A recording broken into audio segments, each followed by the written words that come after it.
నమస్తే. శ్రీ పరంజ్యోతి భగవతి భగవాన్ వారి అద్భుతం. నేను తమిళనాడులోని ఈరోడ్డుకు చెందిన నాగరాజన్.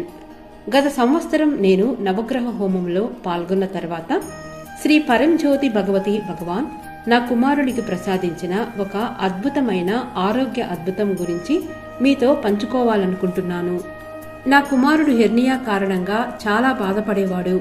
మేము వైద్యులను సంప్రదించినప్పుడు శస్త్రచికిత్స అవసరమని వారు స్పష్టంగా చెప్పారు. సహజంగానే ఆ శస్త్రచికిత్స గురించి, ఇంకా కోలుకోవడానికి పట్టే సమయం గురించి మేము ఆందోళన చెందాము. నవగ్రహ హోమం సమయంలో నేను శ్రీ పరంజ్యోతి భగవతి భగవానును మనస్ఫూర్తిగా ప్రార్థించాను.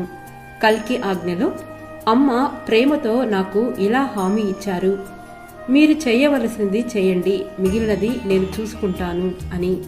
ఈ దివ్య వాక్యాలను సంపూర్ణ విశ్వాసంతో స్వీకరించి మేము మా కుమారుడిని ఆసుపత్రిలో చేర్పించాము.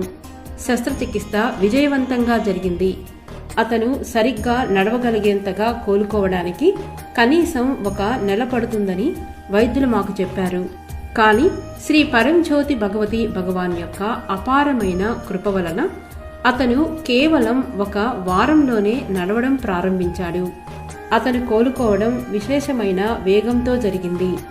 అతను ఊహించిన దానికంటే చాలా త్వరగా పనికి తిరిగి వెళ్ళగలిగాడు. ఈ ఊహించని వేగవంతమైన స్వస్థత మా హృదయాలను కృతజ్ఞతతో, ఆశ్చర్యంతో నింపివేసింది. మా కుమారుడికి ఇంత సులువైన శస్త్రచికిత్స చేసి ఎంతో వేగంగా కోలుకునేలా చేసిన శ్రీ పరంజ్యోతి భగవతి భగవాన్ దివ్య పాదపద్మాలకు నా హృదయపూర్వక ప్రణామాలు సమర్పిస్తున్నాను.